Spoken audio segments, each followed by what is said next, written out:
Howdy, we are live. How's it going, everyone?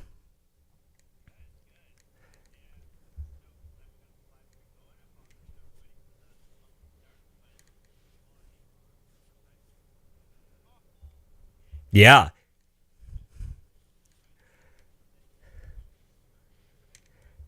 please let me know, anybody, if you can't hear anything or video or audio is bad. I'm manning the controls here for audio and video. So if there's anything weird or wonky or whatever, let me know and I will take care of it. We can only hear Scott. How is that possible? I saw Wes's okay.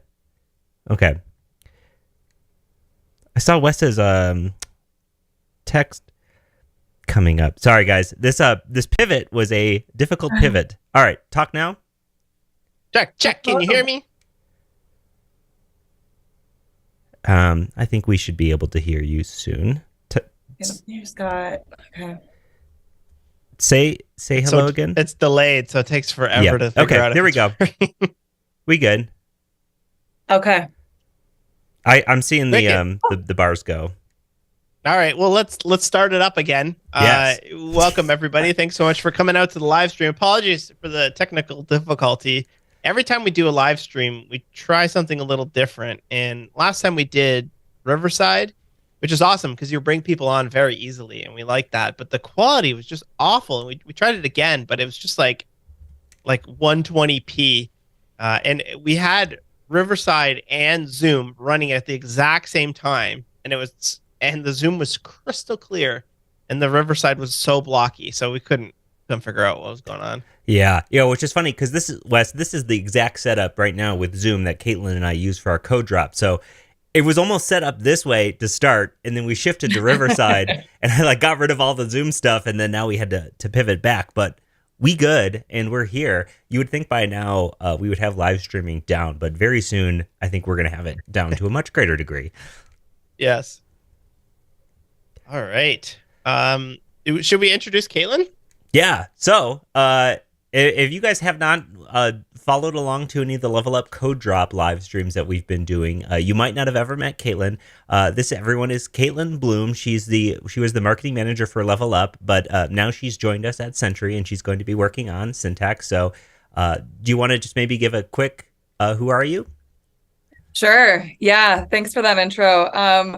Yeah, I'm Caitlin Bloom. I'm currently living in the mountains in Colorado, kind of near Estes Park, if anybody knows where that is. I am in a real log cabin. It's not like a Zoom background.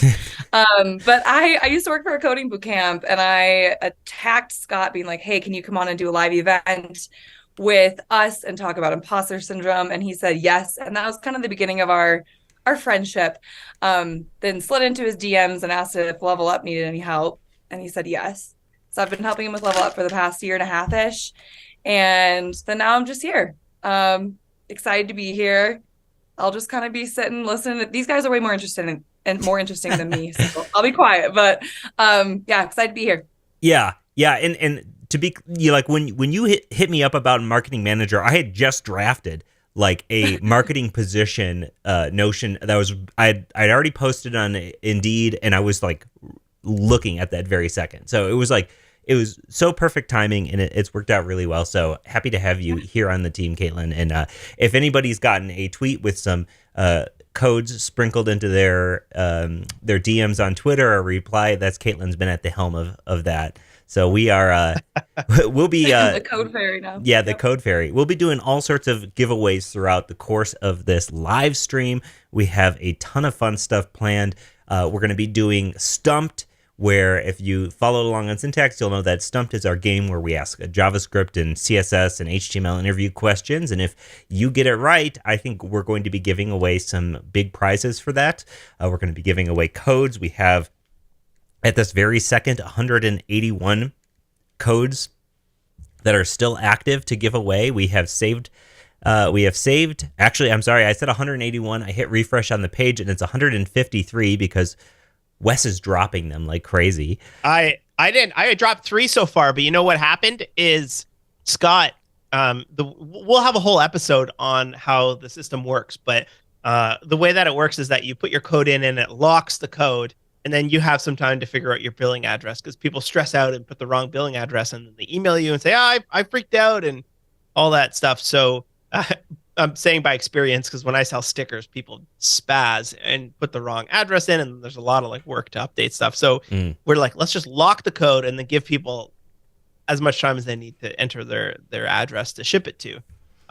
But there's a couple of people that there's a bunch of them that people had put them in and then they didn't fill it out, or for whatever reason. So Scott just released all of those, which means a lot of the ones that were in the wild now started working. And I saw a lot of people being like, the Sentry blog ones are working now. I see what you're saying. Yeah. So people are just really monitoring that.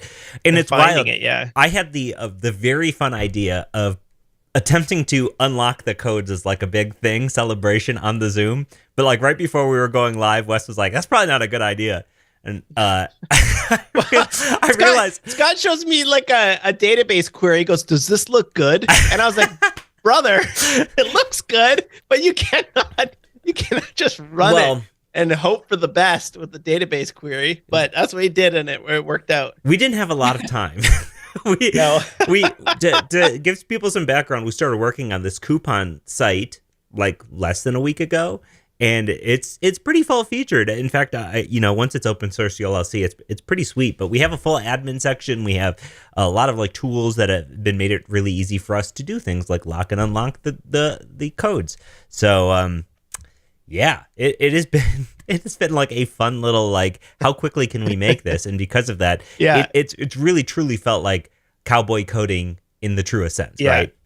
You were sending me PRs and I'm like, dude, just merge them. Just merge it. Merge it. It's fine. Somebody asked, how many robots did it block? So I think a lot of people thought there's a lot more bots than there were. There was a lot of people who wrote just at the basic loops to take every code they found, and they regexed the source code for every 5-digit code, and then they just wrote a fetch every 3 seconds. And then there was a whole bunch of other people that tried every single combo, there's 42 million combinations of them. So even if you were trying, there was one guy trying 4 per second. I was watching the logs come in. So I emailed him and said he won, and he was very happy. And then I said, psych! That's what you get. But through all of that, we'll talk about it on the thing, but the thing handled it just fine. I really wish that we were hosting it on Vercel, and they don't like it when you put Cloudflare in front of it. So I didn't have any way to like block IP addresses very quickly, or at all, unless I like manually hard coded them. So I kind of wish that Vercel and Cloudflare got along a little bit better. Yeah. The whole thing has been really fun in that regard, especially as a coding project, because as we're giving out codes, we're actively giving out codes, and you and I, Wes, are like seeing, oh, it'd be really nice if we had this feature. Oh, code it in real quick. And both Wes and I were just like on the fly adding features to this code platform. And it's really, really worked out super well. So I'm impressed. Our stack, by the way, for it was SvelteKit, it was Prisma, and then Planet Scale for the database, and a handful of plugins and stuff that I wrote for Level Up, and just some what was it, like Svelte, a really nice little Svelte toast message. But overall, really super nice. So what is the plan for this live stream today? We're going to be maybe giving like just a quick recap of everything that's going on. We're going to be doing a Q&A. We're going to be playing Stumped. We're going to be inviting people to come on. So the way that we're going to handle people coming onto the Zoom, I think, is going to be through Discord now. We were going to do it through Riverside, which obviously has not worked out. So the way we can do it is if you hop into the Discord, which we'll share a link to the Discord in the YouTube. Maybe we can pin that or something as well. I'm not sure if you can pin things on YouTube.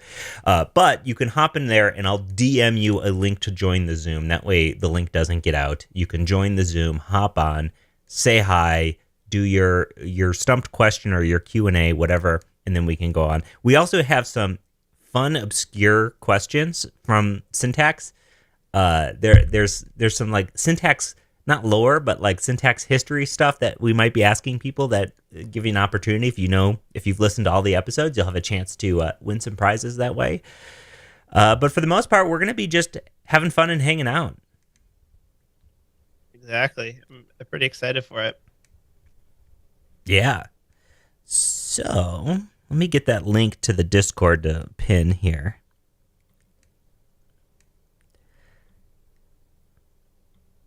People are loving all those hidden messages you guys coded in. Nice try, brother. Nice try, brother. Yeah. Yeah, because that was the other thing that had happened is when people were spamming it, I'm not sure what level of planet scale Scott had, but when we were getting, I don't know, like 8 post requests per second, the database, like one in every like 10 times, it would say, oh, it's sharding right now. And that was a bit of an issue because it was possible somebody would put in a code and the database would reject that. And luckily we had our Sentry up so we could see those errors going.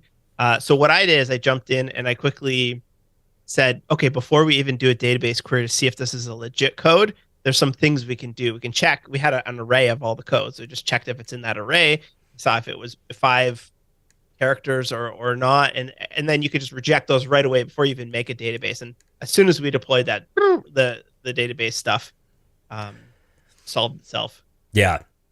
And honestly, Planet Scale's been really nice to work with. I was seeing another huge spike this morning, Wes, and I panicked a little bit, but it turns out it was the backup running. I saw the spike in the reads and writes. I was like, oh no, but it was just a backup.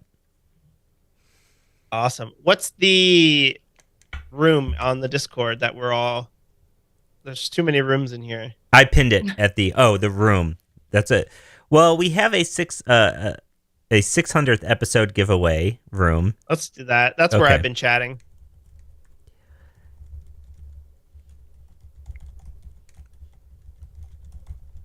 Okay. Cool.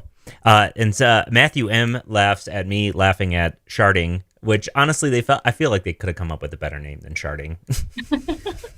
it's way too easy to miss that one. It sounds a lot like sharding. It does. Yeah, it's way too easy.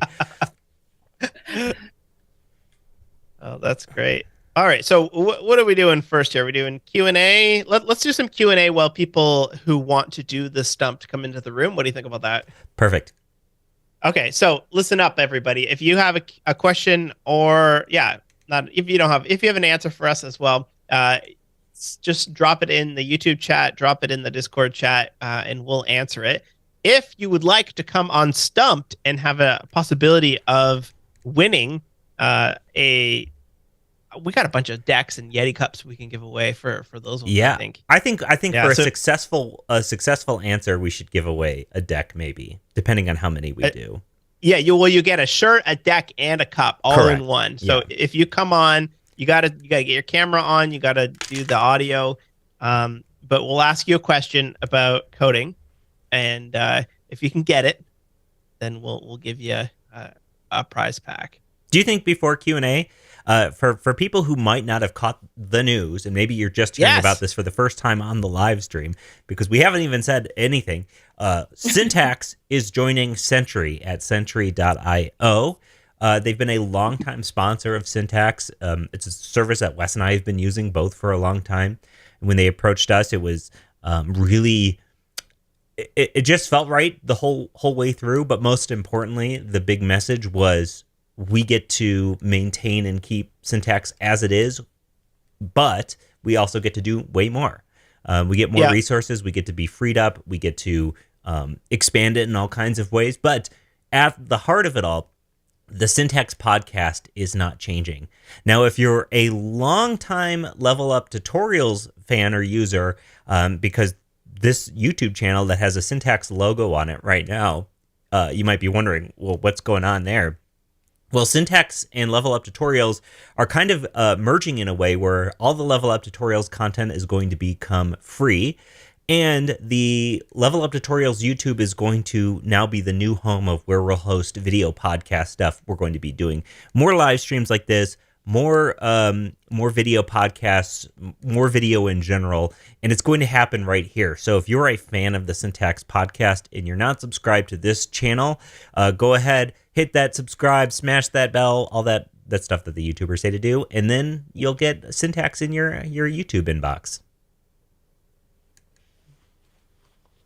Yeah, we're all pretty excited about it. There's so many things that we've wanted to do with the podcast, and we are now going to be able to take that all to the next level. Next level, yeah.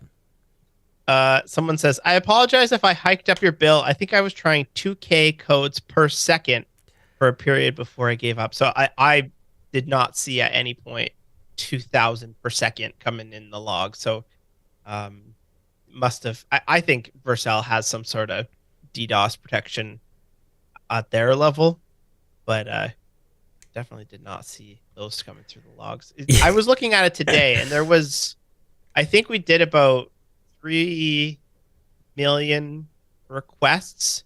It doesn't give us like full detail into everything, but it does tell you how many requests were handled in the last couple of days, and I think it's sitting around 3 million or so. So it's quite a few.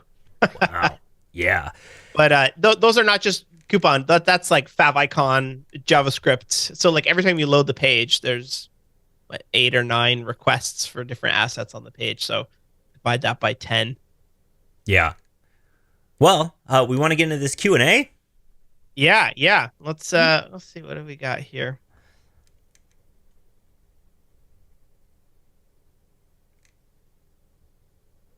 I finished my capstone project, and I found an extension that counted up the final refactored project, and I wrote 18,800 lines of code. I am wondering, is that a lot? That's a good question. I always think, like, if someone were to ask me how many lines of code you write in a day, or how many lines of code is a specific project, I don't know that I'd be able to eyeball it. But 18,000 seems like a lot. Seems like a lot. I'm going through my TypeScript course right now, and I'm looking at all the demos and the things that we build. And the stuff that we build is like medium involved, right? Like it's not just a simple little demo where you click a button, and there's lots of edge cases. Generally, they're 300-400 lines of code. So 18,000 is, I think, quite a bit. Yeah, that is quite a bit. Just before I'm sorry, Wes, just to interject here. We have 21 remaining Skate premium packs with the mug. Okay.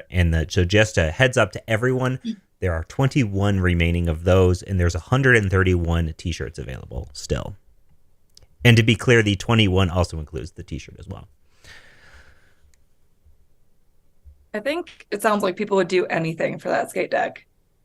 It's pretty sweet. Literally Scott, one of the problems with your live stream is you flipped it. I didn't do anything. Okay. Well, it's backwards. I know it's backwards. I know it's backwards. They come pre-gripped and everything. Pre-gripped. Yeah. Well, I was wondering about the grip, because when I ordered them, it's like grip is free, and I was like, yeah, I kind of would like that. You can also get them printed on the top, but I haven't done that. They even punch the holes in them, which is pretty cool. Oh, they do punch the holes. I didn't notice that. It's actually like a nice deck too. Like I think most of us are posers by now, but speak for yourself. Yeah, are you gonna skate it? Yeah, yeah. Now I am. You must. I got. I would actually move mine to be to mirror it, but we've had so many technical things already. Like that's all. I don't want to touch anything. Yeah. So anybody asking me to mirror it, I bought these wall hangers, but everybody who has one so far has just been like resting them on certain things. I took a while for me to find a good spot for mine. Oh yeah. Where like it looks good in the background, but the light wasn't hitting it too weird. Mine is you can't tell because it looks neat, but it's precariously sitting onto handstand blocks that I have, which are like just like a flat 2x4. And if any loud enough anything happens here, it's gonna fall off. So it's like, oh, it looks cool, but I got to do something more permanent here for that. All right, let's get back into Q&A. Caitlin, maybe you want to find some questions for us while we just absolutely cool. Well, there's a lot of questions What? around whether you guys actually skateboard. Oh I yeah. think both Scott does. You do. Of course you do. I What don't you do? I've been I was at a party a couple of years ago, and someone had a deck there, and I was like, oh sick, like I used to skate, can I still kickflip? And I kickflipped and I ripped my pants open, like fully, like crotch ripped open, like major. And it was like, luckily, like I thought it was funny. I'm not the type of personality that would get super embarrassed by that, but like I don't know if I should be skateboarding anymore. But my daughter's now getting into it. We got her some like filming wheels, which are like really like in skate videos, the skater has like small wheels and whatever, but and hard wheels. But then the filmer has really big soft ones so that they can film and hit rocks and cracks and stuff, and they just go over. So we got a really big filming wheels on it, and like she's actually getting pretty good, like getting the sort of balance and whatnot up and running. So I'm sort of getting back into it as well. I don't know if I want to, like if I could like throw it down a 6 set or something like that. I don't want to break my arm or something like that. So I don't skate frequently, but I can still skate. In fact, when I was in Hawaii visiting Travis, his daughter skates, and we went to a skate park, and I dropped in, and it was like, this is the first time I've dropped in like 10 years. I dropped in on like a concrete quarter pipe, and it was very scary. But I did it. So I can drop in, and I can still throw reliably a pop shove it. I can throw a pop shove it with a body varial, but I cannot land a kick flip. I cannot land a heel flip. I used to skate a lot. We used to live at the skate park, but I was a rollerblader back in high school. So that was more of my jam for a long time. And then just being at the skate park, you kind of soak up the skateboarding stuff. I mostly ride. I have a cruising deck with these big old, they're called snake wheels. They're kind of square shaped, and they roll over anything. So I mostly just neighborhood cruise now, but that's pretty much it. One question we have go ahead. is, sorry, go ahead. I was just going to say I can go on a flat ground on my longboard. Oh, so you have a longboard? Counts. I do. I have like a land yacht. A land. Nice. Yeah. Go ahead, Wes. What question did you That's awesome. One of the questions here is, what's the plans for the Syntax YouTube presence? Will it be like Travesty Media or Fireship, etc.? You want to take that one, Scott? Yeah. You know what? There's going to be a lot of YouTube content. You know, I got my career start on YouTube in terms of where I am today. So, I, you know, that just casually, Wes, you know what, one of the things that I did for a long time was just make a lot of tutorials. And that kind of style of YouTubing has kind of gone out of vogue. You know, everybody's doing kind of drama reaction videos or whatever, but I plan on doing educational content first and foremost. So we'll be doing, like, for instance, I'm planning like a 6-part series on how we created the coupon voucher site. And I'm just going to run through, and we're going to create it from scratch. Because why not? We made this thing. Now we can show off how we made it. But we're going to be doing a lot of tutorial-based content, and we're going to be doing podcast-based content. So we're going to, at some point in the near future, start to record a video podcast that will be the same as the normal podcast, but we're going to try to release all of the podcasts on YouTube themselves. So you'll be getting the podcast content. You'll be getting a video podcast content, which is the same as the podcast, but we actually get to show code and stuff. And then video tutorials of the like. A couple of series I've been doing and will probably continue to do are the like what is series, where we just do what is this, what is that, what is the DOM, what is HTML, what is Prisma, what is various web services. So just educational content first and foremost. You know, don't come to me for drama. That's not what I'm about. So I'm going to be doing nothing but drama on the Syntax YouTube channel. Perfect. No, I'm mostly excited to do clips, because often people will ask me something and I'll be like, well, we talked about that on the podcast, and it's at minute 47. And there's so many nuggets inside the podcast that are like, not just that we've said, but we've had like people on the show as well. And I think it would be really nice to surface those to someone who doesn't necessarily want to listen to the whole thing, or they want to be able to reference it. They heard it and they want to reference it in the past. Totally. A bunch of questions around merch store. Can we buy the deck? Can we buy the cups? Are you going to have branded rubber ducks? High on our list of things that we want to do is some sort of merch store where things are as cheap as they can be and accessible to everybody, because like, we want to make cool stuff and we want you guys to have it at whatever cost it's going to be. So definitely we've been talking about that as well. So definitely come in. Yeah. The big thing here is that we want, we want whatever we put out there to be accessible to most people. And which is a big thing about even why we chose to do this deal with Sentry, because we don't want to paywall things. We don't want to put things where people can't get to them, especially because we're here to teach. We're here to like share everything. And if we're charging you $80 for a t-shirt or something, that's no good. That's not where we want to be.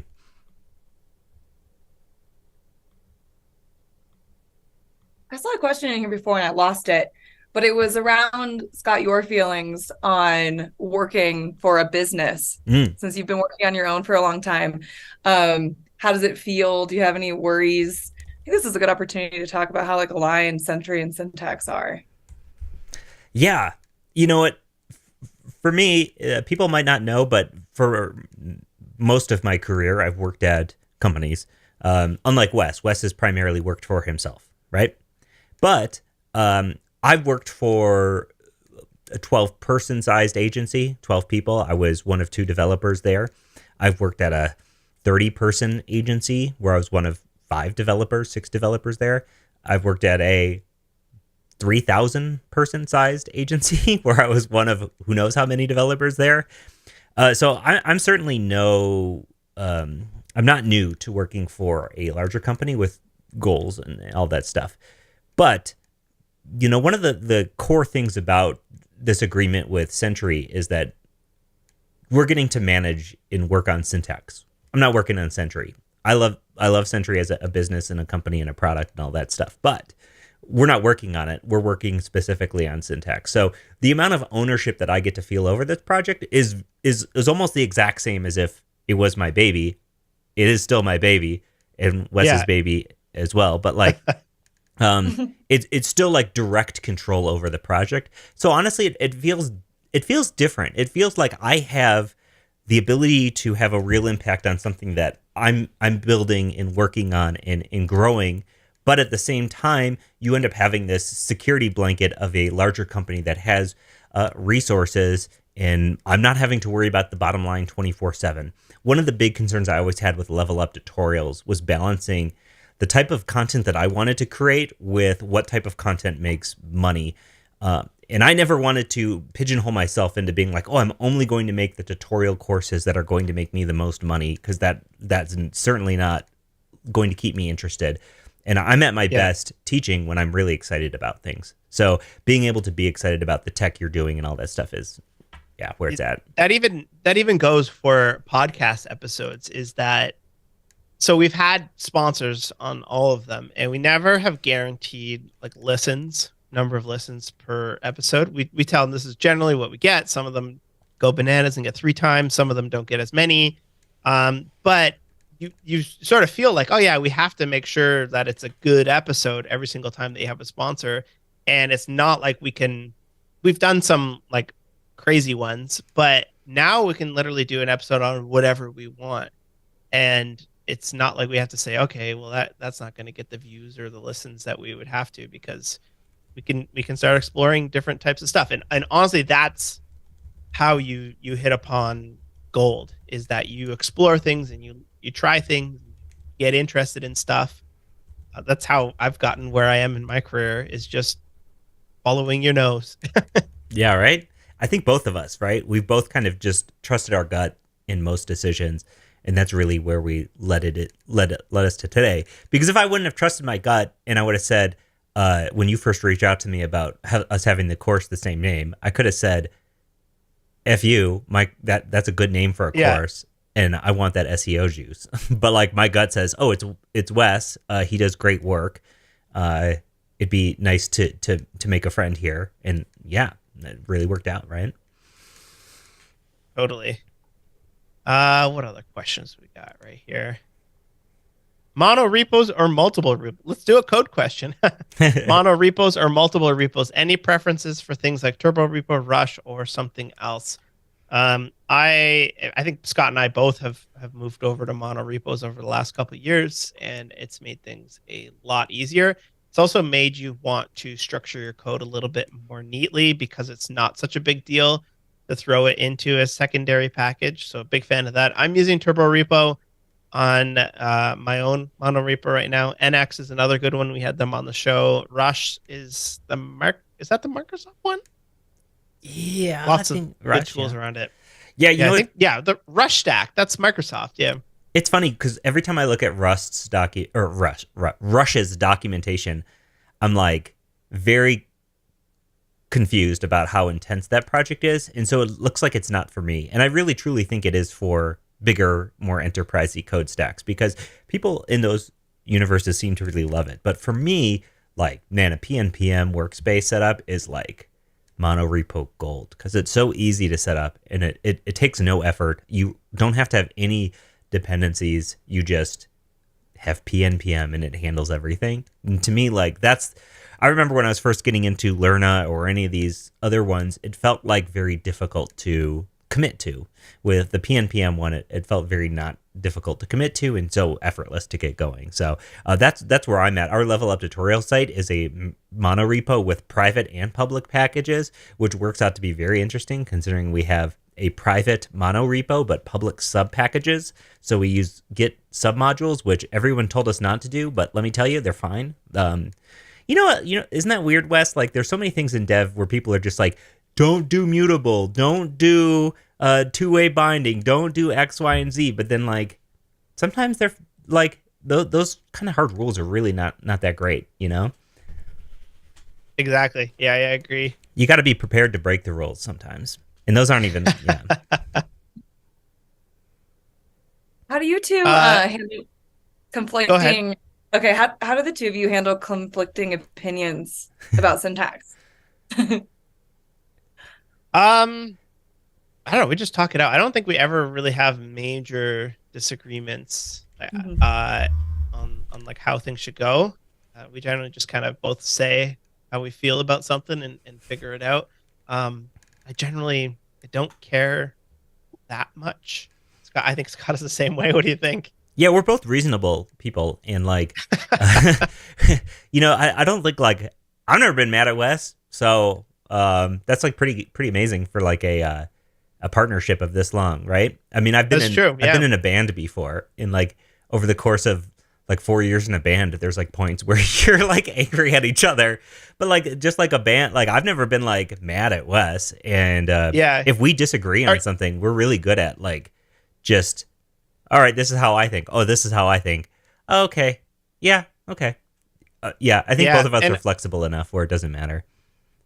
And even like I've always felt like splitting up the workload has been pretty even as well in terms of like, all right, like a big part of it was sponsors and sending emails and having calls and booking demos. Like we sat through a lot of demos of people's software because you have to understand how people's software works, you know, which is funny because that is not something Sentry ever did for us. We just use the product ourselves. So yeah, we split up the work pretty evenly. I always felt it's been pretty smooth, which is probably why this podcast has done so well.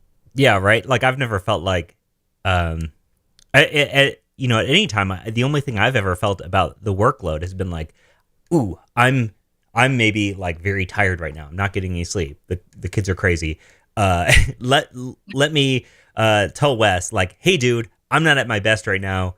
And then, you know, Wes will pick up the slack. And likewise, like either of us have always been very like understanding of each other's life situations and being able to swap around recording. If I need to miss for a day, you know, I don't think there's ever been an instance where either of us were like, what are you doing? You know, we're like, hey, I need to record tomorrow instead of today. We're always just like, sure, no problem. All right, this works for me, this doesn't. So I think a lot of it is really just being like really flexible, open-ended, and respectful of the other person's time and expertise. So you guys are really this chill. You're not just faking it for the podcast. No, pretty Yeah. chill. I Pretty don't know chill. that I would describe myself as a chill guy either. But I don't know if I would describe you as a chilled guy either. Yeah. Understanding. I would describe you as like a cool guy. You're like nothing really gets to you. I know my dad's watching because I saw him in the chat. And my dad always joked that our family motto was whatever, and so they even made like a family crest that says whatever on it. So we're just like pretty chill people. So that's always been a vibe for us, is not to let too much get to us, or yeah. What automations are used for each podcast episode? Also, are there automations that could be created that would be beneficial?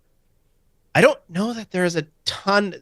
The way that it works right now is that we have our editor edit the show, and he creates all the show notes in Markdown and posts that on GitHub.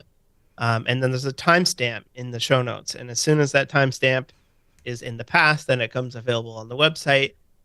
What's not automated is the scheduling in the RSS feed thing. That's not automated. So big part of what we're doing, big part of what I'm excited about to do next is automate all of that. Publish it to the RSS feed automatically, update the show notes automatically when someone sends a pull request, transcripts automatically, probably even maybe art. Like one thing we just have like the Syntax artwork. Yeah. But it would be cool to have a new artwork for every episode, right? And like, I don't know if you could automate that, or at least come up with like the base of it, so we could like slide some pictures of whoever's on the show on each one. But there's a lot. It's also, especially going down the Chat GPT or the OpenAI route, there's a lot we're going to do there in terms of automating to surface good content to you, show notes and tags and grouping and whatnot. Yeah, and to be clear though, we're not going to write the podcast with AI ever. So that's not going to be a thing. Yeah. Hey there, Wes, your screen is blank. Just so you know, you might have hit the screen. Oh, you cheeky. Creative. Yeah, and even to elaborate, Wes, on that, Courtney sent me some podcasts on Instagram the other day, or she sent it to me last night, and was like, "You guys should be doing this." And it was like you said, snippets, but it was pulling especially out for like interviews, pulling like snippets from interviews as like a trailer for the episode, and like surfacing that kind of content, the quotable kind of stuff, but in like a much more of a like a trailery type of way. I think there's an endless amount of opportunity, considering anybody who's been paying attention to this podcast. We have 3 episodes a week, but Wes and I pretty much work on the podcast on Mondays, and Tuesday through Friday is my level up tutorials time. So the amount of time we'll be able to spend on the podcast now is just endless more. I like haven't even like truly like my like thought process for the future of the podcast has been only limited by like how big I was thinking before, because I was like, all right, this was the side project, and now it's not the side project. It is, my career. So like now it's like I need to think bigger. And that's been like a transition over the past 2 or 3 months here. Oh, shout out to wife of the show, Courtney Talinsky is in the chat. Wife of the show. There's a couple questions. Sorry, yeah, go for it. Couple questions about what's happening to level up if people have subscriptions. Do you want to quickly hit that, Scott? Oh, yeah. Or I can pop the FAQ in there. Yeah, we have an FAQ for all those questions in the Discord. A lot of those questions have been asked already in the Discord. You can get some better answers than just like a quick chat here. But long story short, you will be getting, anybody who's not a subscriber will be getting the content for free as we kind of figure out what to do next with the content, whether that's move it to the Syntax site.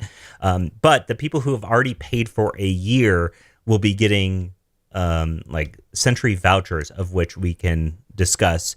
And if that's not cool with you, you're not happy with that, you can reach out to me personally and we can handle a refund situation for you. Anybody who is subscribed monthly is going to be getting their subscription is going to cancel automatically. That's like, it's funny, when we were working on this project, especially this code thing, it was like, all right, let's get the announcement done first, and then I will be hardcore onto making all that stuff with the level up tutorials transition much smoother. So that's going to be coming very soon here. How will Scott's talent for smooth sponsor transitions be repurposed? Good point. Scott's was always the best at transitioning from the podcast to a sponsor spot. And yeah. Well, I'm gonna what are you gonna do with that? I think we should do. I'll do segment transitions or something. If we're talking about one thing, I will figure out some way to have some sort of a segue because it was very fun for me to try to figure it out on the fly. And if you've never heard any of these ad transitions, which I'm sure you have, I always did them on the fly. I never even thought about them until as I was saying them. So they were always made up on the spot.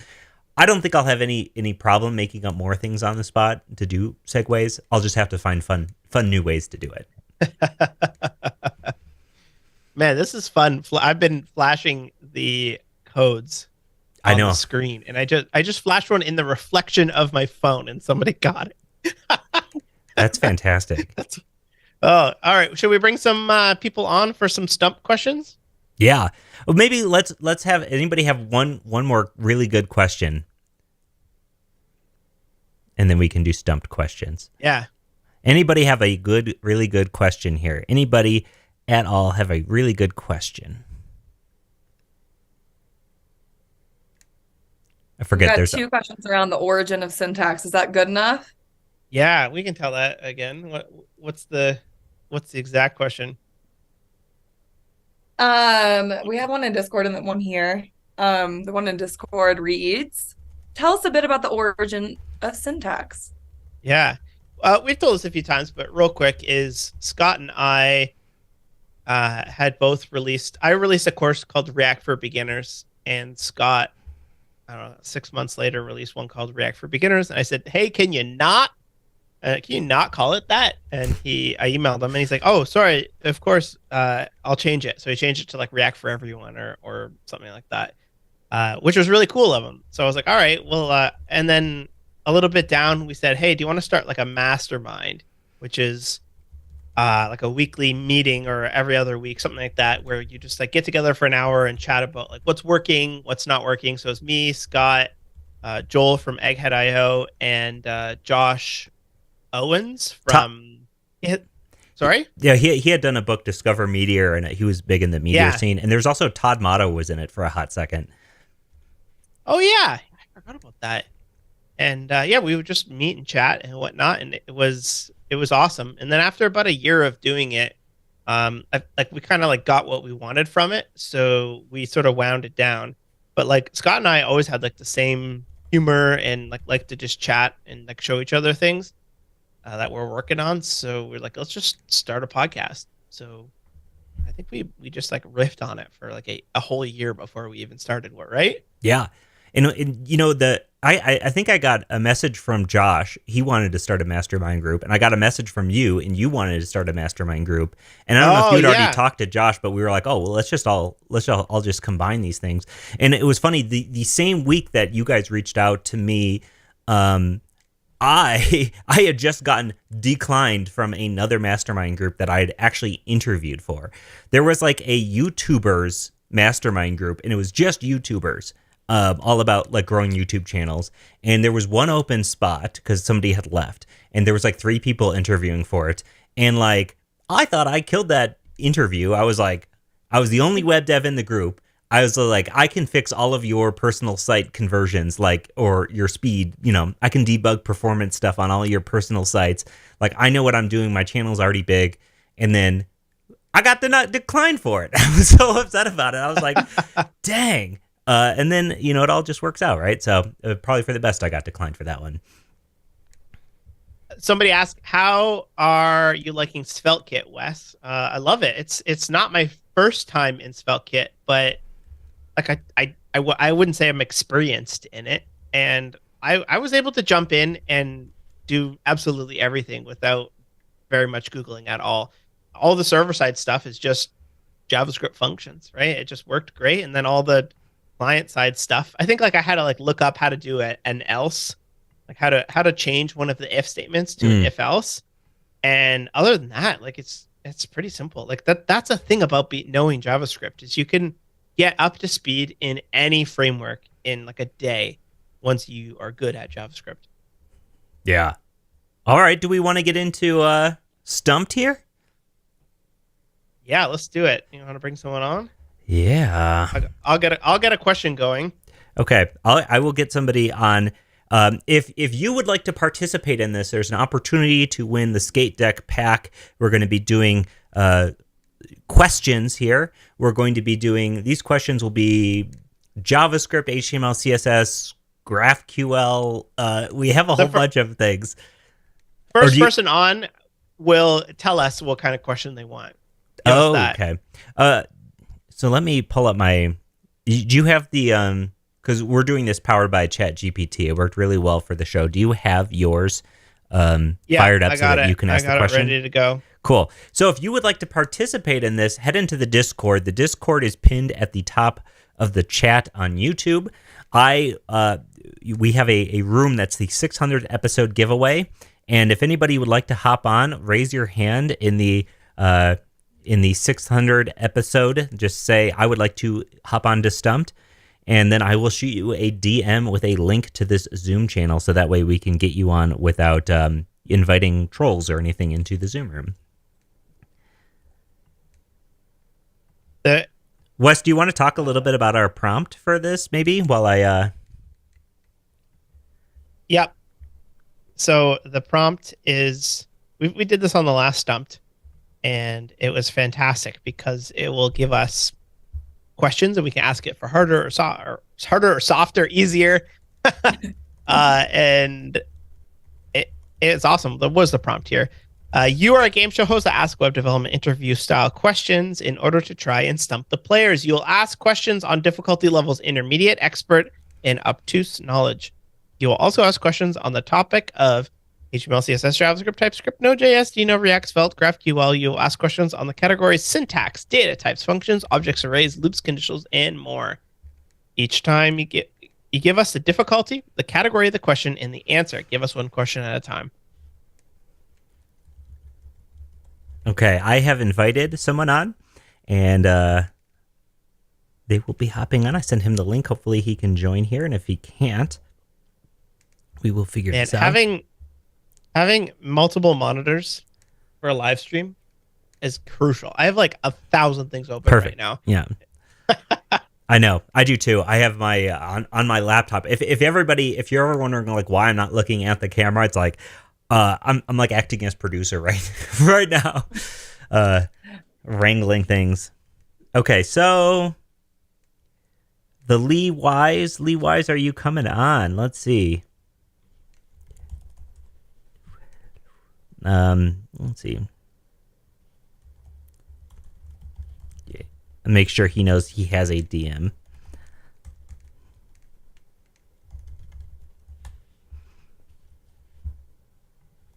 Someone says, I want to talk, but I already have a code. That's fine. If we give you the code, you could do whatever you want with it. Yeah. You can be a code fairy for... You can pass it on to somebody else. Okay, let's see.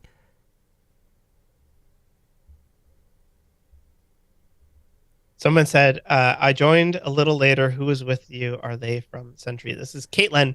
She was is marketing from Level Up Tutorials, now marketing for Syntax, right? Correct. Thank you. Yeah, and if you want to get to know Caitlin more, we have a host of a previous bunch of live streams that Caitlin and I have done together for Level Up. So there's a lot of her and I chatting and talking about code on some of those stuff. So let's see. All right, the Somebody Lee Wise tell is me coming your on. favorite. Okay, awesome. There we go. I'll make sure people have the link ahead of time. Right, going on. Hi. Hey, Test. You're muted. unmute button.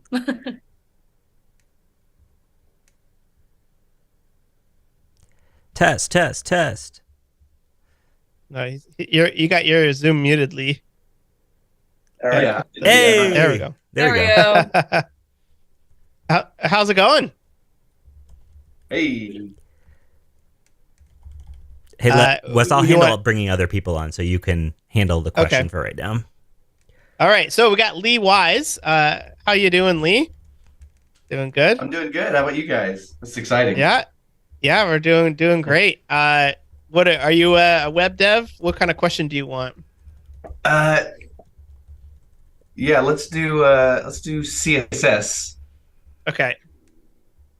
All right, hold on. Let's ask the robots here. Give me a CSS question. Oh, this is a good one. What is the box model in CSS and how does it work?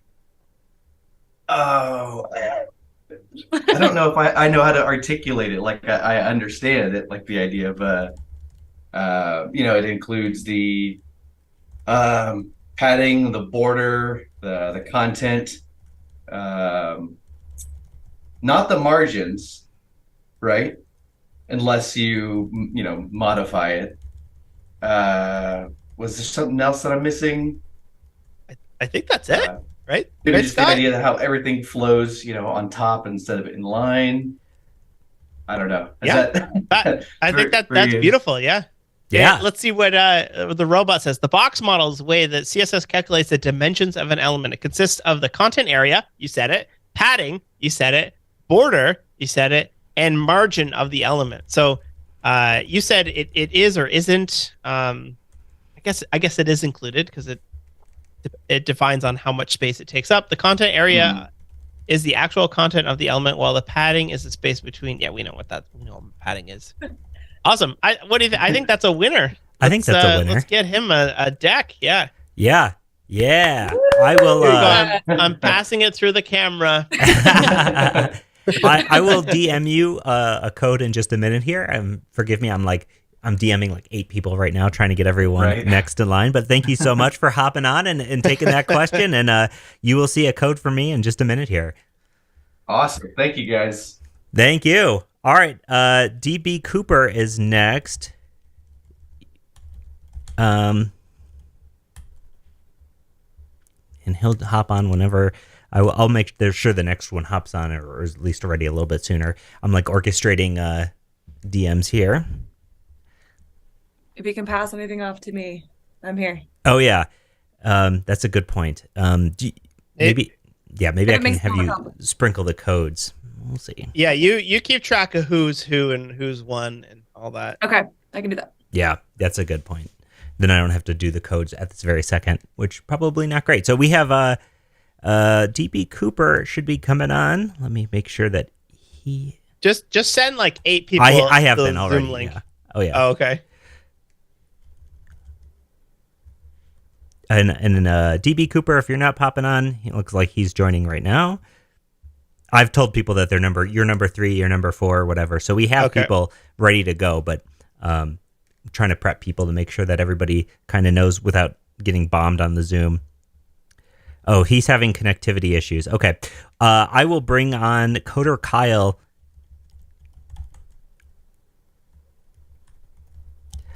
DB Cooper, if you want to try to hop on whenever, and in the meantime, we will get Coder Kyle. Yeah, you could just jump on and mute yourself until you're ready.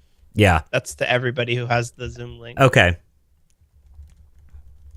Yeah, that's a good point. If I've DM'd you saying not to join yet, you can join, but just mute yourself, and then we will orchestrate who is able to hop on. Let's see, and I'll add a couple more people to this. We have somebody from Denver who can join. I'm gonna give out I'll give out a code while we're waiting right Yeah, here. please do. What have we got here? I'm gonna audibly give this one out. YP3JZ. Kyle. A Z.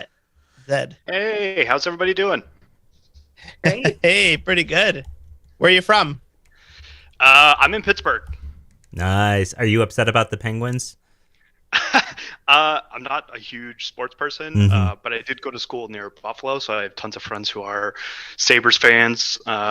So every once in a while, I hear some of that news. But yeah, I don't follow it too closely. They embarrassingly did not make the playoffs, and I'm distraught. So, just so Maybe in case you're year. in social circles, you can now bring that to your social group. Thank you. My partner actually does that. There's sometimes where she'll like look up the scores for stuff and be like, "Oh, tomorrow's commute's going to be annoying. Don't talk to anyone." Oh yeah, yeah. Was that the IT crowd where they're like, "Did you see that ludicrous display last night?" Because none of them had ever seen. They just had a collection of sports phrases they could say to their sports friends. Yeah. All right. What kind of question do you want? So I've been working in the field for like about 5 years now. So to be fair to everyone, I don't want to take a beginner one. I've done a lot of TypeScript and JavaScript, mostly front end stuff, but lately I'm in a back end JavaScript role. So I don't know. Surprise me, I guess.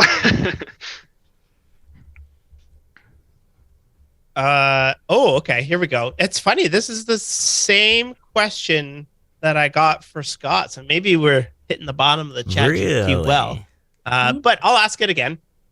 What is the never type in TypeScript, and when would you use it? Oh no, this is not. The question I had for Scott was, what's the difference between any and unknown? So this is different. What is never? I was gonna say it's not any or unknown, right? Because any is the like anything goes. There's no typing. Unknown is like you better do some type narrowing to figure it out. Never. I mean, sounds like there should never be this property here, but that feels almost too on the nose to be what it's used for. I don't know where you would use it, but I'm assuming never means don't assign this object. Maybe it has to do with like inheritance, so that you don't overwrite something, but I'm not quite sure. All right, So that's a pretty tricky one. The never, again, I'll link people back to the show we did, I think like a year and a half ago, the show about nothing. The never type is, I'll read the chat GPT one and we'll give some examples. Never represents a value that never occurs, which is what you said. It's used to indicate a function will never return. So that's kind of interesting, is that one big use case for never is a return type of a function that always throws. So if you want to have like a function that says like throw special error and you pass it some data and it throws a custom error, that's a good use case for it.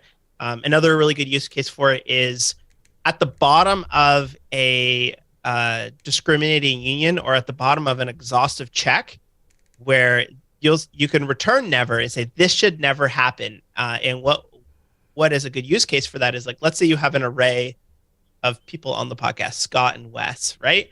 And then when all of a sudden somebody somewhere else in the data updates that array to Kyle, now the function that loops over Scott and Wes, or the function that checks for every existence, is going to say, hey, there's a possible use case here that I don't cover, and therefore I am hitting the else never, and then it will throw an error for you. Gotcha. So it's a pretty tricky one. I think we should give it to him though. That's good. What do you think, Scott? I agree. Oh, thank you. Yeah, absolutely. All right. And especially because he said the it never should be assigned bit of it, you know. Exactly. Yeah, Nailed totally. it. Awesome. Well, thanks for having me on. Thanks, Kyle. You're welcome. Thanks a lot. All right, next up, we can do Peter. Hi guys, how are you? Hey. Good. How are you? Where are you from? Well, I have to say I'm originally from Buffalo, New York, so not far from you West there, but Yeah. I live out in Denver, so connection. Nice. Connection to both then. So when Scott and I have random ramblings about Well, both of them, you understand both. Yeah. Cool. Oh, that's great. What kind of question do you want? Take a JavaScript question. Okay. JavaScript question. I have a really good CSS one locked and loaded for the next person that wants one. Ooh, this is an interesting one. What is the difference between undefined and null in JavaScript? So undefined, there's a variable that is there, but there's actually nothing there, whereas null is the absence of a value. Good. I think that's good. The way I always think of it is, like undefined is what a variable is when it has not yet been set, but it's been created, whereas null is explicitly nothing, which is a little bit complicated because you can also use undefined as a value, but yeah, that makes sense. Undefined is a variable that has been created but not yet set. Null is you have gone forward and explicitly set it. Nice job. Very cool. Thank you. Appreciate it. Yeah, no problem. Yeah, it's a long-time listener, so thanks, guys. Thanks for your support. Appreciate Thanks, it. Peter. Someone said literally one of my interview questions. Oh yeah, that's a really tricky one because it's like there is a difference, but also they almost can be used interchangeably in every use case. yeah. These questions are. You know what I find fascinating about this? Is I almost feel like these questions are almost better than the ones we were getting from the repos of live streams. Yeah. So next up is going to be Andreas, and then we can do Jan Ben after. Okay. Hey, how's it going? Hi, Andreas. Hello. You have a very European-looking building in the background. Where are you from? I'm from Sweden. Oh yeah, nice call, Wes. Yeah. Is Sweden is part of Europe? Yeah. Okay, all right. Europe's a continent, I don't know. I know. All right. Question we have. What question would you like? I think we haven't had an HTML question, right? So I think I'll take that. Okay, I'm gonna say, ask me a hard HTML question. Great. Make it brutal. Oh, this is a good one. Uh-oh. I don't know if it's hard, but it's a bit odd. What is the difference? He's just all these questions are asking me the difference between things. What is the difference between the name and the ID attributes in HTML, and when would you use one over the other? I think I would use the ID as an identifier of a tag, and then I would use name as like as a name for an input, I guess. So if I have a form, I will just put a name property on the inputs, so that I can then later use them when I make the request, the post request on the form. I can then access them with the name property. I think that's perfect. That last little bit of being able to name data is with a form, which you said, and that's how you access it when it gets submitted to the server via its actual name. An ID is just generally a unique identifier for any element on the page. Nailed it. Nice. Yeah. So check your inbox. Wicked. I will be getting you a code here right away. Yeah, and then thanks, guys. Yeah, thanks, Andreas. Thank you. Thanks for hopping on and being a part of this. Yeah, no worries. Bye. All right. Is it Jan Ben? Hi, yeah, it's Jan Ben. Nice. Where are you from? I'm from Tel Aviv. Oh, right on. And Jan Ben has been a moderator for the Level Up Discord for a long time. He's been a big part of our community. So happy to have you on, man. For sure. And likewise, actually, Scott has been a big part of my career. So We appreciate it. Awesome. What kind of question would you like? I was going to say TypeScript React, but if we want to be interesting, we can do a Sentry question. Actually, I was on a call with them right before this live, so A Sentry question? go for it. Oh, I don't know. Let's see if the ChatGPT has one on Sentry. Give me one on Sentry. But otherwise, TypeScript or React should be fine. The question is, what is Sentry and how is it used in web development? You could give us a shot there if you like. I can. But then I'm gonna sound like a salesperson, right? But basically, Sentry helps you monitor errors mainly. Could be used for performance, session replay, all that. What I think is interesting about Sentry is the ability to scope and have a rich scope of data linked to your errors, like tags or extra data. For example, in our case, we put all the feature flags of our users in our errors, which is always interesting. And I do like also that every error that is thrown is also, and that is not caught by your code, is caught by Sentry, and then you can have visibility on them. But yeah, I really do feel like a salesman. No. David Kramer, co-founder of Sentry, is in the chat. He says, bold question. I will now defer to him to get the answer as to how you did. ChatGPT says Sentry is a cloud-based error tracking and monitoring tool that helps developers identify, fix errors in their web applications. It provides real-time error tracking, alerting, and debugging tools that help developers quickly diagnose and fix issues. It can be integrated with a variety of web development frameworks and technologies. Well, it's not just web development, ChatGPT. By using Sentry's, developers can get insights into the health and performance of their application, improve overall user experience. Woo! He said good. Let's give it to him. Nice job. And Yamben, Courtney says hi, by the way. She posted that in the chat in case you didn't see it. I didn't talk to her in a long time. But yeah, sure. So talk to you guys. Thank you a lot. Congrats. And again, thanks. I really wanted to add, I really relate to what Wes said about, you mentioned like the TikTok and the ROI thing, right? Yeah. And I really relate to it. I actually mentioned that a lot yesterday at the office, and I was like, that's like what we do also a lot. Try to do like, small community inside. Just, pay forward. Like I'm trying to do with Level Up. I have my career thanks to Scott, and I try to pay forward. And somehow I believe it will work out fine by doing that. So again, thank you guys for all the work you're doing. No, thank you. Bye. Wes, how many more should I bring on here? What time is it? Oh man, it's 1:15 already. Let's do. We could move into like the obscure syntax questions too. Okay, that's a good one as well. Let's do a couple more, and then we'll move into the obscure questions. Okay. The next person gets a CSS question because I have a really good one, unless they don't want a CSS, I guess. So is it Manas?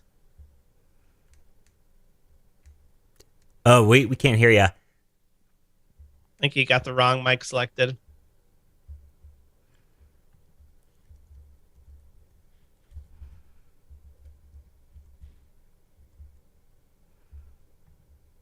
Uh-oh. No, nothing. All right, bring someone else in while we get that sorted. I'm sending some right now. That's the AirPods. Never in the history of ever has anyone able to connect AirPods. Let me tell you, like devices. When we were prepping for this, that I could not get the AirPods to come through for this chat. It was like just playing it on my speakers. Every input on my entire computer is set to AirPods, and it still chooses not to do it. So it's actually one rule we have for our recording for our guests is no AirPods. At least no AirPods for mics. For mics for Bluetooth sure. call quality is awful. Did you know? I learned this the other day. There's two kinds of Bluetooth. Did you know that? I knew that there's a lot of differences in the Bluetooth spec. Yeah, there's one that favors like instantaneous audio, and that's why sometimes when you flip, like I have Bose headphones, and when I flip it from a call to just my music, it goes from bad quality to good quality. So there's one that's for music, which is high quality but has latency. And then there's one that's for like audio and talking on phone calls, and that's the opposite. So it's low quality but has low latency as well. Okay. James, let's see. Manis, did you get yours to work? Yeah, I guess it's working. Yeah, there we go. Hey all, congratulations on the 600th episode and joining Sentry. Thank you. Really excited about it. What kind of question do you want? I guess I can take that CSS question. All right, let's do it. What is the difference between display none and visibility hidden properties in CSS?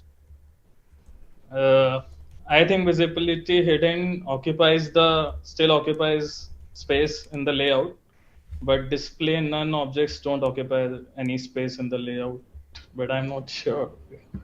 Nailed it. That's exactly what it is. Visibility hidden will still take up space in the box model we talked about earlier, whereas display none will remove it entirely from the flow of the document. Nailed it. Woo. Woo! So Good job. you'll see a DM from me. I'm passing out codes here for the DM, so congrats. Thanks a lot. Let's bring James on next. Hey, what's going on? James, how's it Hey. going? Going good. How about you? Doing good. Yeah, I feel like I'm just like looking in 800 different places right now. What I need is one of those like setups with like 15 monitors around me. Wes, I don't know if you know this, but I went to, when I went to school for music, one of the classes I took was like TV production. And Yeah. one of the parts of the TV production class was you had to do a 4-camera direction. And so you had 5 or 6 monitors and you had earpieces to all the cameramen, and then you had to talk to the video operator, and you had to be like, camera 1 prepare, camera 2 ready, camera 1 switch, 2 man. switch. And it was like, that was the final exam, is you had to direct a TV show. And it was one of the most nerve-wracking things of my entire life, because you're just like, it felt like you were just shouting out codes the whole time. Camera 1 to 2, switch to 3, camera 4 to 5. All right. I felt like that on the day that we gave the codes away on Wednesday. Oh yeah, I was exhausted. I didn't stand up until 2 p.m. and I was just like, I walked upstairs and I was like, I feel like my brain is numb, because I just had like, there's tweet feeds coming in and people in the Discord and people in my Slack and DMs and like just Instagram everywhere. There was just a being blasted, and I felt like Scott said, I feel like my brain is being spammed right now, and that was the best way to put it. Yeah. Oh yeah, just being pulled in like taffy in 800 different directions. So James, you're up. What's up, man? How's it going? Going good. Going good. Can't complain. Where are you from? I'm originally from Illinois, but I live down in Fort Myers, Florida right now. So I am officially a Florida man. Welcome to in the the best program, word. Florida man. Hopefully in the best way. What kind of question do you want? Ooh, still very new to all this. I'm a data analyst masquerading as a developer. So I don't know. Let's go with JavaScript, I suppose. Okay, let's see what we got here. That one's pretty tricky. Let's do this one. I think hopefully we'll be able to get this one. All these questions are, what is the difference between double equals and triple equals in JavaScript? So double equals is just that it matches. Triple equals is that it matches the actual output and the type. Nailed it. Nailed Value it. and type is triple equals. Double equals just value. So you could do things like string and number comparison. Our bonus question. We don't have any bonus things for you. All right, let's do it. Is there any use case where you would want to use the double equals? I know we always say triple equals always. Ooh, any use case where you... I mean, my gut goes to if you're expecting if something can be any, like multiple types, but that doesn't sound right. I'm not sure about that one. I'm forgetting it right now. It's something to do with if you want to check if something... Yes, if you want to check if a value is undefined or null at the same time, which is what you said. If you want to check the value is nothing, but you don't want to check if the type is undefined or the type is null. So that's like the one use case that I can see that people let it slide in. Otherwise, they do triple equal. So good. If we have any, maybe I'll send you some stickers or something like that. Sweet. Yeah. Down for that. Awesome. Thank you, guys. All right. Thanks for coming on.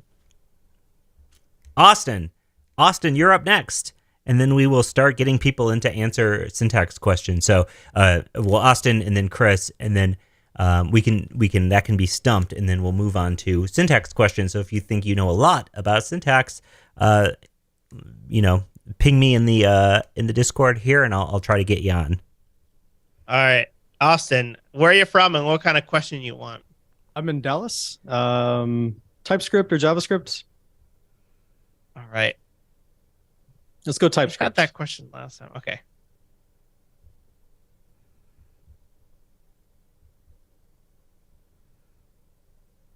Ooh, that's By a the way, good one. Scott, What is the Stars are in the playoffs, just so you know. Yeah, I know all about all the teams in the playoffs, and so are the Avs. But we're it's gonna be a good series, I think. Yeah, a good, I know. good playoff series.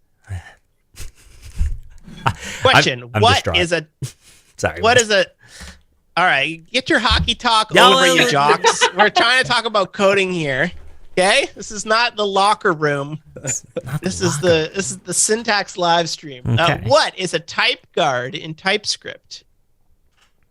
A type guard is where, let's say that you have a function that takes a parameter that could be maybe one of two types that are similar, and you want to assert that the parameter coming in is of a certain type, so then you can go and do something with that specific type. And then otherwise you could do something else with the other type. Other languages that have like type checking at runtime can do method overloading, which is really great because then you don't even have to do this type guarding, but this is kind of a way that you can get around it and not having runtime type checking. Awesome. Yep, that's exactly what we have there. ChatGPT says a type guard is a technique in TypeScript that allows you to narrow down. That's always the word that we use. You have a wide type, which is what you said. It could be 2 things or 100 things, and you want to narrow it down so that it's just that one thing before you go ahead and use it. And there's many ways to write type guards. Type of, instance of. You can write entire type guard functions with the is keyword as well. Good job. Nailed it. Thank you. Thanks, Austin. Chris. Hey guys. Congrats. Hey. Ooh, You got a nice mic. That's quite the setup you got there. Yeah. I got Scott's mic, so Ooh. I'm no Scott, but I've got his mic. Yeah, It's halfway there, right? sounds very good. He's got the Scott hair too, so. Oh yeah, you need the too, glasses. And, Yeah, and I'm right next door. I'm in Utah, but I'm not a hockey fan. Sorry. I only watch real sports like Premier League soccer, so sorry about that. Oh, okay. It's Okay. hot, man. What kind of question would you like? Let's go CSS or JavaScript. I figure somebody needs to be stumped, so I'm going to try my best. Yeah, to be I'm gonna say, stumped. give me a hard. Really, someone's got to leave here with no deck. Oh, I just want to fail. cruel. I want to fail real hard. That's too easy. What is the CSS cascade and how does it? That's too easy. Let me get another one.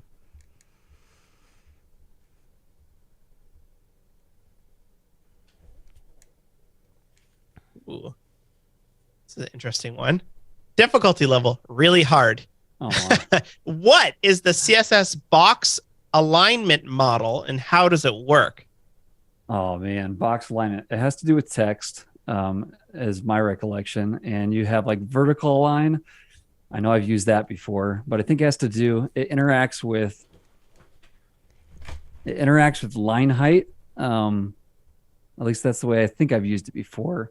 But that's about as much as I got. Is that enough to do a full face plant? Is that what we're after? I think that's a good start. I think we'll give it to him. It also expands onto Flexbox and Grid in that you got it right, is that you can vertically or horizontally align things. It has to do with how the items inside of a box are aligned. Is it space between, space around, align content, vertically centered? Are they do they span the entire width?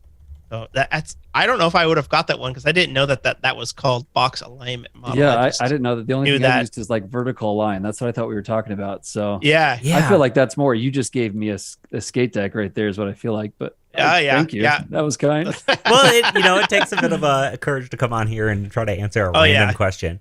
But also, like, I was thinking, like, inline, like, does it? Honestly, I wouldn't even know how to answer that question specifically because I was thinking, like, oh, is it like the vertical spacing of inline elements specifically? But yeah, not something people talk about too much. Okay. Hey, well, you learn something new every day. Thanks, guys, and congrats as well. Yeah. Thank you. Thank you. All right. Cheers. Cheers. All right. Are we going to do the obscure questions? Yeah, Brian is on for an obscure question about syntax. Sure. Hello. Can you all hear me all right? Yeah, we can. Awesome. Again, congratulations on the 600th episode. I'm having trouble with my video. It's not being picked up by Zoom, so I apologize for that. Wes, it's funny. Discord is thinking that I'm a robot now. Every time I'm trying to DM people, it's making me solve a CAPTCHA. So I've like slowed down. It's like you're just sending links to I'm everybody. just sending the same link to everybody. Oh man, that's good. That was actually one thing I was concerned about with the tweeting the codes out is that the Twitter algorithm came out, and part of the Twitter algorithm is it docks you if there are nonsense words, like words that are not of a language, and something that is not of a language is these random codes, right? Especially if you're also linking them to a website to redeem them. Like it seems like a scam. So I was wondering if that would ever get flagged or not. All right. So no, these are questions that we have that are obscure throughout the entire sorry, I'm just reading through these. These are hilarious. These are questions that Scott and I have. They're just random questions of things about Scott and I that we've put together. The first question we have here is, what sound did Scott make to add edit points into his videos? Oh my gosh. I think, wouldn't you scream really loud or like, ah? Yeah, I did scream really loud. If no one's heard that story before, I was doing a course for Pact Publishing, and I was expected to edit myself, and I had at that time I was trying out new experimental ways to put in edit points for myself, and I was like, well, if I scream really loudly into the mic, it's going to cause a peak, so that way visually I can see where all the peaks are and just cut at all the peaks. And I missed one of the peaks, and I screamed at the top of my lungs into the microphone, and in the notes I got back from the editor or the reviewer of the course was like saying that his like almost shot his headphones off of his head. It was so loud. So, I feel really bad about that one. Oh, that's great. I've seen people also have clickers, but like then you have to have it in your hand. That's probably better if you're doing like talking head stuff. You do double clicker to like say it's like a retry. Yeah, something. Do you ever do like the clap technique? Yeah, I've moved on to the clap technique for a little bit, but yeah, the scream once the scream really failed for me, I moved off of the scream. Awesome. Well, all right, thank you for bringing me on. Yeah, You're thank welcome. you, and we'll hook you up. Awesome, thank you. All right, Cohen. Hey, Scott, do you want to pick one of these questions? Yeah, if I have my Notion open. All right, here is a question for you about Wes. interesting. What is a word that Wes cannot pronounce? Okay, so I don't know if I actually know this, but the first thing that came to mind, sorry, I'm from Europe, so hearing Canadian, I would say about. Oh, I've always wondered about that because people are always like, oh, Canadian, a boot, but I've never heard anybody say a boot. I say about. Is that not? How do you say it? About, but I would say also I have a thick accent as well. But I've been watching How I Met Your Mother, and they've been referring to that as well. And I think ever since I'm watching that and listening to the podcast, I just cannot unhear it. So every time you say it, I do. But I am curious, what is the actual answer? Because I think that's good enough. The one question, the answer that I can never say is CSS Specificity. And people think I'm joking, but there's something that like my brain glitches when I try to say it. I just can't do it. Specificity? My God, you. How do you say it? Specificity. Oh my gosh. Specificity. Oh my God. No. I'm not even gonna try it. I think I cannot. I've just unlearned the word. Because I can say specifically, no problem. Yeah, right? Yeah. Specificity. Wes, how do you say process? Process. Okay. A lot of Canadians say process. So yeah. I've definitely heard that about. I'm from Minnesota, and so we get a little of that. Yeah. We get the that's like sorry, Canada Light. Yeah. Yeah, it is Canada Light up there for sure. But that Americans always say everything weird. Like they say malk, or I don't know if it's Americans, but there's certain people that say malk and palo. Those people. Oh yeah, palo. Ship them away. I don't know about palo. I had a friend that their pillow. whole family said palo, and I walked out and was just like, I don't know about this. I don't know if I should stay here. I feel uncomfortable. Yeah, that was honestly a red flag. Like, I ever met somebody that said palo or malk. What are they even referring to? Pillow. Pillow and milk. And Oh, milk. good. It's like people from the South. My wife is from Saskatchewan, and she says jam, or she said jam for the longest time. Jam. Like when you have like a jam toast, like a jam stack, and I'd be like, "What are you saying?" The jam jam stack. And but after 12 years of being here, she's dropped it. She's figured it out. Yeah. All right. Well, thank you so much for coming on. We'll give that one to you. Yeah. Thank you. course. Appreciate it. And congrats on joining Sentry and What's the 600th episode. What's your Discord name, just so I know? I am Chiefort. Okay. Thank you. Put a shirt on if you'd like to come on. Yeah, we should have specified. You must have a shirt to come on the show. Yeah, no shirt, no shoes. Well, no shirt, no service. Syntax. Yeah, no syntax. You're right. Wait, Wes, you can say specified, but not specificity. Specificity. Did I say it? Yeah. Specificity. I think we fixed it. Ooh. Oh man, you're like a therapist. My mom is a speech pathologist. Yeah. Your mom's a speech pathologist? I didn't know that. I had no idea. That's fun. My mom will be very proud. All right, Brad, how you doing? What's up? Doing good. Hey, y'all. Hey, Brad. I think we've had Brad on every live show so far. That's the goal. Try to get on every one of them. Yeah. Well, Brad's got the whole setup, and it's the fun part about Brad. Every time he comes on, his setup looks different and better. So nice work. All right, we got a question here. I don't even know the answer to this one. Oh. What did Scott actually drink a bottle of what did Scott actually drink in a bottle of wine in college?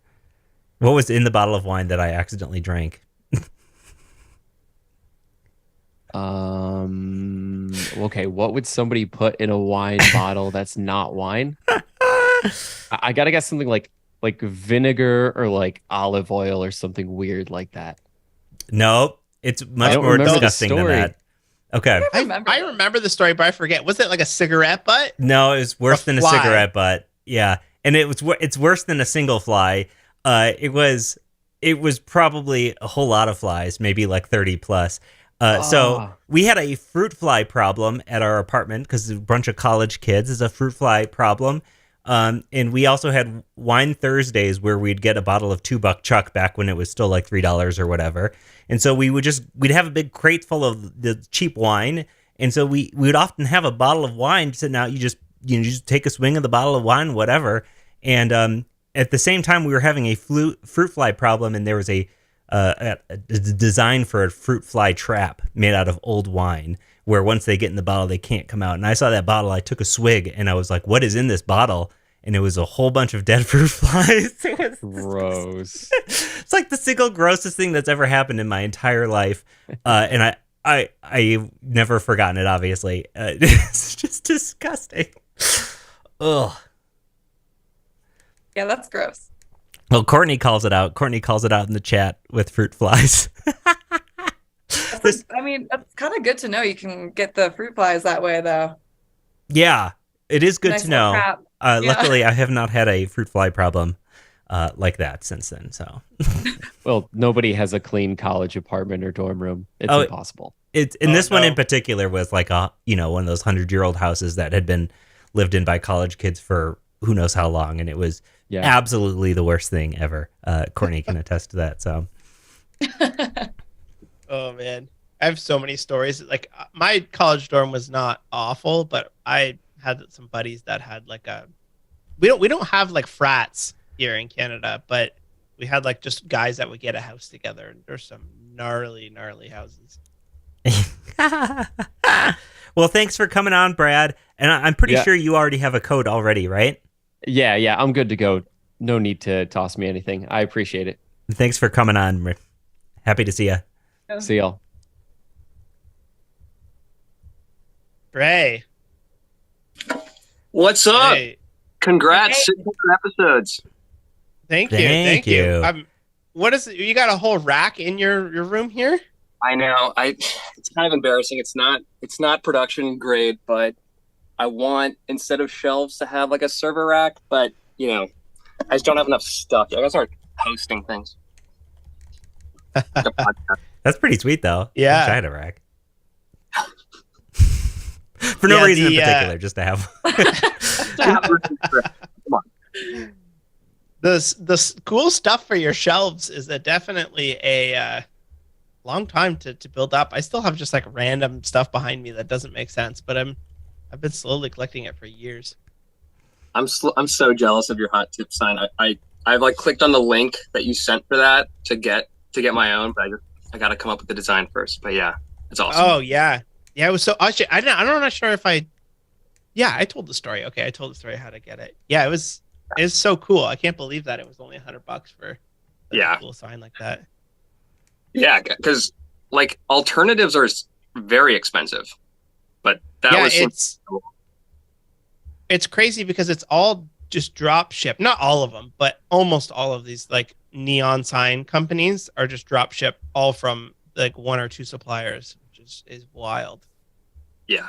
So good deal. All right, question. Oh, Scott, you pick one. Okay, I am picking one. Sorry, I was solving a CAPTCHA. There's a bunch of Midjourney designed donuts that were like, which one of these are real donuts? None of these are real donuts. They don't even look like real donuts, but some of them kind of look like donuts, so I'll pick those. Okay, let's say, okay. Oh man, this one's really hard, Wes. One of these is really hard, so let me. Oh man, am I gonna be the first stumped? No, Brad. Well, Brad got stumped. There's been Brad got stumped. Yeah, I think we'll also just give you one anyways. I would feel bad being like, get out of here. I would be kind of famous in that sense. So either way, this is a win-win right here for me. So, can you name 3 pieces of tech in both Wes and I's stacks of code for Wes the Boss Monster and Level Up tutorials? 3 each. That's a lot. That's a hard question. Sorry. You may have moved off of this, but you guys was the magic touch tool with Carabiner on a Mac to get your hotkey. Does that count? Yeah, we're referring to technology in our website, like our code stacks. Yeah, but we do use that. Yeah, React, Svelte. What? I'm trying to think of like your video recording stuff, but Sentry. Yeah. All right. Give them the deck, everybody. Oh, that's 3. All right, you got to give us 3 more, but yeah. Okay. I feel like you guys don't use CSS frameworks from what I know. Definitely not Scott. Yeah. VS Code, I guess you could say. Is that maybe not? Not part of the stack, no. What databases are we using? What database are we working with? Mongo. Yeah. Do you guys agree on that? Yeah. Okay. Okay. And Cloudflare, Netlify for a while. Yeah, it's hard to keep track because we do change things. Yeah. Cloudflare is like an important part of my stack to do all the country-based stuff. So that definitely you need one more. Is TypeScript that's yeah 6 nailed it. Nice. Sick. Nice job. Woo. Sorry, I love you guys. Sorry about it. But cool. It's awesome. Well, thank you so much. Yeah, thank you guys. Have a good one. Likewise. Bye. Nate, you're next up. I'm gonna run and get a drink from my fridge. 1 sec. Oh, your mini fridge? Wes got this mini fridge, and it was like a Bud Light mini fridge or something, and he scraped off. I forget what it says now. Wes, what does your mini fridge say on it now? Is that, and this has nothing to do with the Bud Light controversy. Yeah, no thanks. Yeah. I'm glad you specified It was that. just, I've been looking for like a nice like glass mini fridge for a while, and I haven't been able to find one. I finally did, but it was like a Bud Light fridge, and it had like hot football teams. It was like an NFL one, and it had like football teams plastered around the whole thing. On the front, it had that big NFL logo, and I don't care at all about sports. So I was like, all right, well, I'm going to make this back into a nice mini fridge. So I like peeled off and I posted on Instagram, I don't care about baseball. And I got so many people cheesed at that. That's a classic Wes move. Just to say something like intentionally disruptive that you know is going to come back and everyone's going to start complaining about it. But then I would start like fighting people, being like, I think it's different in Canada. And they'd be like, no, that's the American teams. I was like, I'm pretty sure those are baseball in Canada. It must be different. Oh my God. That's my kind of humor. That's classic good. West. Yeah. The amount of people that think I'm actually an idiot on the internet is amazing. I'm not. I'm kind of an idiot, but I know what a football logo is. You know what? One of the things Wes did the one time is he posted one of his TikToks upside down. Just so people would be like, it's upside down. Oh, yeah. Yeah, I posted my video upside down. And Scott was like the only person that knew I did it on purpose. I thought it was like, oh, yeah, the engagement for this is going to be off the hook. Did you know it's upside down? Yeah, you got eyes. That's creative. Oh. All right, Nate. Hey. What's up, Nate? How you doing? Where are you from? Well, I'm originally from Australia, but I'm in Indiana Speaking at the of moment. upside down. Indiana? Yeah. Yeah, I'm on an exchange here. Oh, cool. Yeah. I'm gonna do my best. I've started listening to you guys maybe like December, November. So I wouldn't say I'm a historian, but I'll try my best. Okay, let's see here. What is something that since December?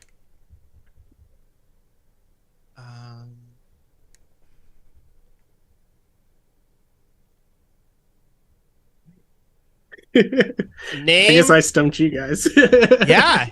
I'm just trying to say something that is recent. I have an idea if you don't have one. Yeah, yeah, go for it. What are two of Syntax's visions for the new website? Well, that's a good one. Oh, okay. So I remember there was some great discussion about like implementing the show notes with the timeline. And I feel like there was some talk about like maybe adding in like the live reactions, kind of like how SoundCloud does it. I don't know if that was part of it. I personally love that. Oh, well, what was the other thing? Gosh.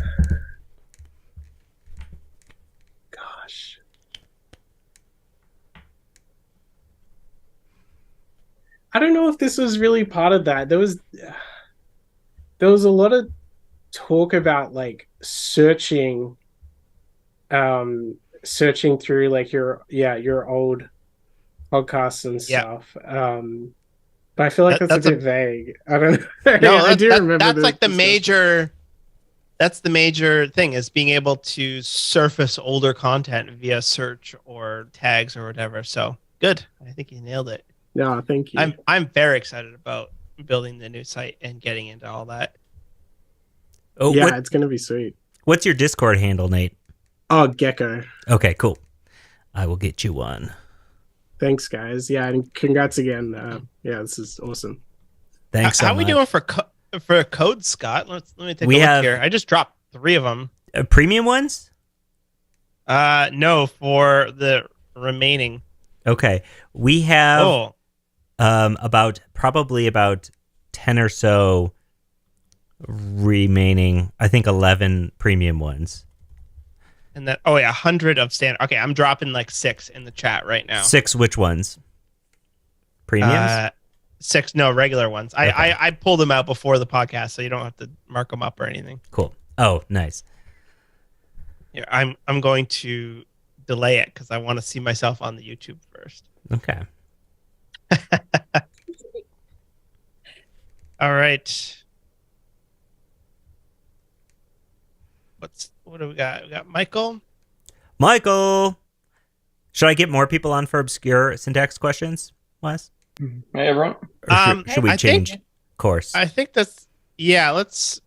What are we at? We're almost at 2 hours. I think we should probably start to wrap it up after that. Yeah.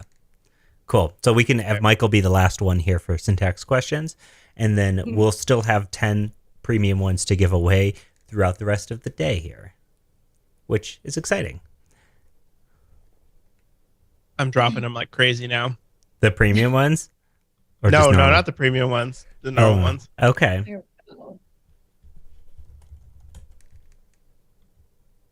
All right, Michael, where are you from?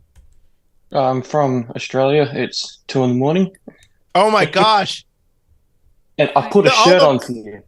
Yeah. Oh my gosh. Oh, you're the one who didn't have the shirt on. Okay. Yeah. Us poor Australians are every time I do anything, they're always like, "Can you please drop some for us?" Yeah. Yeah, the thing is, well, I'm Western Australia too, so like, if I was in the Eastern States, it'd be 4 a.m. This is commitment. Oh, wow. Holy cow. Oh, that's I used to do when I was building my advanced React course. The Keystone folks are all in Australia, and I would stay up late, and they would wake up early or something like that for a couple of meetings we had. And it was just like, oof, it's so hard. Yeah, we've had a couple of Aussies on the for Level Up tutorials, John Myers and Amy Kaepernick, both from Australia. And John, we've been trying to get John on the show for a little bit to talk about Supabase, but it's like our scheduling is so not lining up. So John will eventually come on to talk about Supabase. We just got to figure out when that can work for everybody. All right, let's see a question here.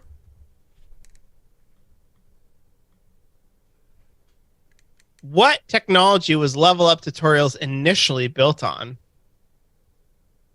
Level Up Tutorials, I'm pretty sure, was originally built on the word's not coming to me. It's the one where then it has auth built in, it has everything built in, and it was very popular, but no one wanted to use it anymore. Starts with an M. Oh, we might be. I know it starts with. Sorry, continue. I'm pretty sure. There's kind of two acceptable answers here because people know one of them and maybe don't know the other one. So, but your YouTube chat is going nuts. You're on it. You're on the trail. I'm glad I can't see chat because I'd be cheating because I know I just don't remember the name of this bloody thing because it's You when you're watching, you're like, oh god, what's this person doing? And then when you're doing it, like, yeah. Oh, Wes, did you copy a bunch of the premium codes? Well, I mean, the first site that Level Up Tutorials was built on was built using, well, you said today on your last episode that they're moving over to web components, but YouTube originally, so no, that's a cheat.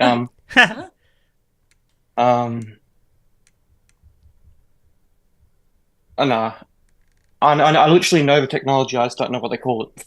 Well, it was very originally built on Drupal, but then the one you're thinking of that everybody else is thinking of as well is Meteor, which you could their current code base is Meteor based, is the same code base from the Meteor one. So either of those are like true good answers. But we will hook you up here as well as long as we didn't give away too many of these premium codes here. Could you try to give me like what's called like a retribution round very quickly? And if I can't get it in 5 seconds, I can't leave like this. Do you know what kind of a dog breed I have? No, I'll lose. Do you know what kind of dog Wes has? I need to know dog. With had a dog. Okay. Oh yeah, King Charles Cavalier. What game Snickers. does Scott play on Switch? What game do I play on Switch? Yeah. I don't even know what answer that is. Yeah, I don't even know either. Oh well, let's just say Zelda. Everyone plays Zelda. What's Scott's favorite sport? Hockey. Yeah. Yeah. It's hockey. Yeah. There you go. Awesome. Thank you so I much. can't answer anything in the middle of the night, so good on you. Yeah, right? Yeah, no kidding. Well, Yeah. so I actually had already gone to bed, and then the next one I was running away from the police and using my backyard as a getaway, so it kind of woke me up. And I was like, I wonder if they're still streaming. Well, good luck. Good luck. Okay, Stay see you safe. Go get some sleep. Yeah, get some sleep. I'll DM ya. Bye. Later. Wicked. All right, is that it then? Yeah, we need to talk about these codes. So there was 11 available, and now all of them are locked for premium ones, or not locked. They're let's see, distributed, and a bunch of them are distributed as West Livestream. So, oh yeah, I grabbed about 5 of them in the last like 3 hours ago. okay. So those are the remaining live stream ones, and we might have to dip into these ones that you have. So I think all the premium ones are I have gone. 5 of them if you need them. Yeah, I just messaged you, so Okay. I got 5 unmoved. I've put them for the live stream, but if I haven't given them out yet, so Okay, yeah, and I'll DM you if you haven't heard from me. We'll make it happen. But that should be it for all the skate decks. Thank you for everyone for hopping on. We still that was have super fun. Yeah, we still have 86 remaining standard codes out there, which means that they're not all in the wild, many of which are not distributed yet. So if you're still wanting a T-shirt, hit us up on the socials, hit us up on Discord. We will be sprinkling codes around still. We have there. Who knows if some of them will be locked and not fully redeemed still. So there's a chance over the course of the weekend even there'll be a couple of codes popping up online here and there, but there should probably be about less than 100 now going to be released. And thank you to everybody for 1, participating in the live stream, 2, joining us for all of this, 3, making this giveaway such a success. It's been like unreal to see how fast these t-shirts are going, how fast the codes are going, the level of support. It's also been unreal to see our little website that we threw up in no time survive the storm. So it's been a blast, and thank you all for joining us. All right, thanks everybody. Peace. Oh, you're going right to the piece. Well, thank you all. I thought you were going to do a little bit more than that, Wes. I thought we were going to get something sentimental. I say the same thing. Appreciate everybody. This has been super fun. A crazy week, throwing them all these codes down, and all the support from everyone has been awesome. So thank you. Well, thanks for joining us, and we'll see you in this next chapter of Syntax as we continue to evolve. So love y'all, and thanks for joining us. Peace.